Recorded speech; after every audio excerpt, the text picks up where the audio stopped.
Keanu Reeves' no longer really retired assassin has killed hundreds of opponents when they screwed him over or got in his way. There's no stopping Baba Yaga. Here are some of the hardest to watch, most memorably brutal deaths in the John Wick series thus far.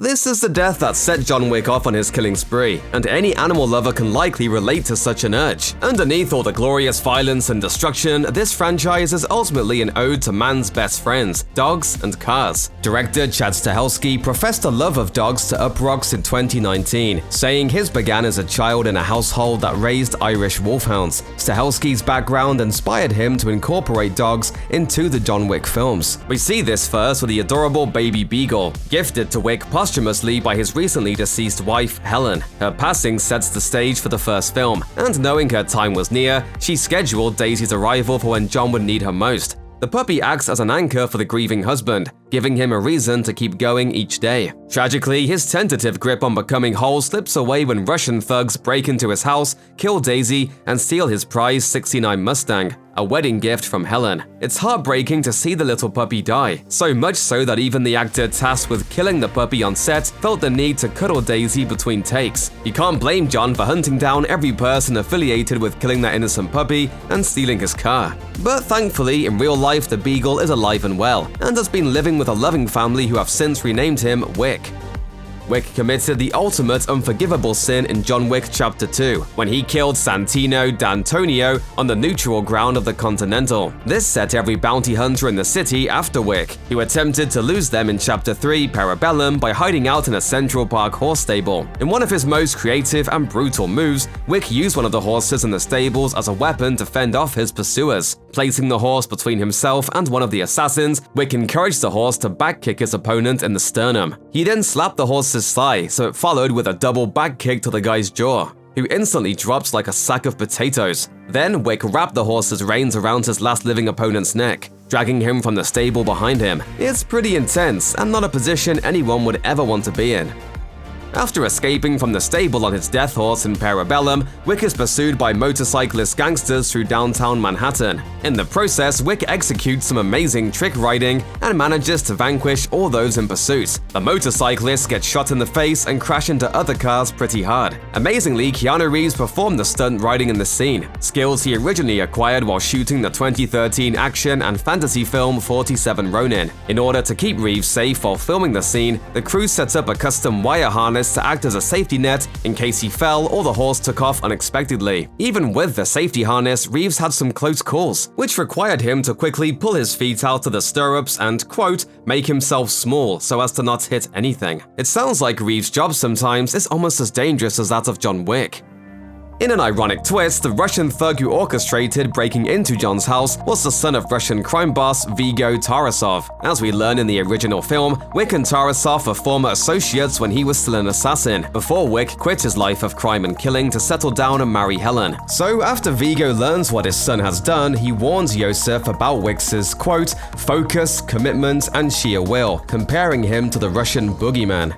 We called him Baba Yaga. To give his heedless son an idea of how dangerous Wick is, Viggo tells Yosef about how he once killed 3 men in a bar using only a pencil. This story is later repeated by Viggo's brother in Chapter 2, but Stahelski wasn't content to just let his audience hear about this mind-boggling feat. Later in Chapter 2, Wick would bring the legend to life by recreating it while escaping assassins in New York. Cornered by 2 men in a small cafe area and bleeding badly, the scene has Wick managing to deflect one assassin's gunshot while grabbing for a pencil lying by a server's notepad. Then he stabs one assailant in the chest with the writing implement. He uses a second pencil to vanquish the other assassin and finish off the first. The stabs are in places quite undelightful to watch, eliciting squeamish squeals from many a viewer. It can't help but make you look at office supplies in a whole new twisted light. In Parabellum, John Wick adds to the list of random inanimate objects he uses to kill people when he executes a fellow assassin using only a book in the New York Public Library. You would think a library would provide a safe haven to read, but even there Wick can find no peace. Boban Yarmanovich of the Dallas Mavericks plays his towering opponent, Ernest. He corners Wick down one of the abandoned aisles and uses his long limbs to his advantage. To make matters worse, Marjanovich's character has a knife and manages to strike true, stabbing Wick in the shoulder after a few deflected shots. Then he grabs Wick and kicks him down the aisles while loudly and ironically whispering for him to be quiet. The tides turn for Wick when he manages to grab a particularly thick tome and hits Ernest squarely in the crotch, throat, and face with it. Wick follows with a crushing death blow by placing the book on a tabletop, smashing Ernest's face into the spine. He bends his neck and jaw back in horrific angles, accompanied by a sickening crack. Perhaps one of the wildest sequences in the John Wick film takes place in Parabellum. While on the run from ninjas, Wick makes a stop inside an antique weapons store to arm himself Old West style. His foes follow him inside, and they all begin volleying knives at one another like Nerf darts, shattering countless glass display cases and mirrors in the process. One of the ninjas gets stabbed in the back by 2 knives thrown by his comrade, before being stabbed in the groin and a few other areas of the body by Wick. Much more stabbing follows, culminating with one of the last surviving ninjas getting slowly shanked in the eye, which is super uncomfortable to watch. To top it all off, Wick finishes off the last ninja by throwing a tomahawk into his skull from across the room. It may look like chaos, but this sequence was intricately planned and took a massive amount of effort to complete. Stahelski told Polygon the inspiration for this scene came from the good, the bad, and the ugly, when the big bad Tuco into a gun shop after hours for supplies. After starting with that spark of inspiration, Stahelski expanded the scene to include an epic knife fight, akin to what he eloquently described as a, quote, snowball fight, only far deadlier.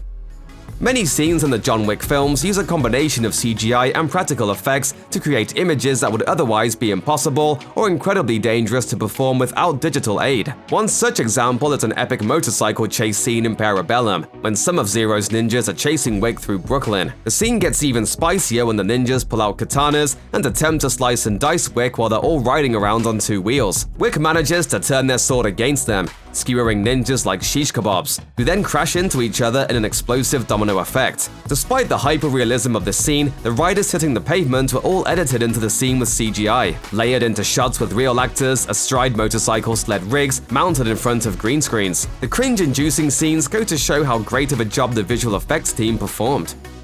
Burning to death sounds like one of the most painful ways to face your final moments. Even so, those are the consequences for being complicit in the killing of John Wick's dog and theft of his car. This fiery moment of vengeance takes place in the original film when Wick finally locates Yosef Tarasov thanks to his dad Vigo sharing the information with the determined assassin. It seems there's no honor among thieves, even when they're family. Wick tracks Yosef and his thugs to a safe house in Brooklyn, which suddenly becomes no longer safe, and the thugs flee for their cars in hopes of a quick escape. However, Wick remotely blows up their cars before they can flee, which explode in spectacular fashion. When did he have time to plant bombs on multiple cars? Who cares? They go boom while Keanu Reeves walks in slow motion, and that's what matters. While trying to make one final desperate escape, Wick shoots Yosef in the stomach before shooting him in the head while he's in the process of protesting that it was just a dog. Though he actually got off easy compared to the guys who caught fire from the car bombs. And the dog is never just a dog.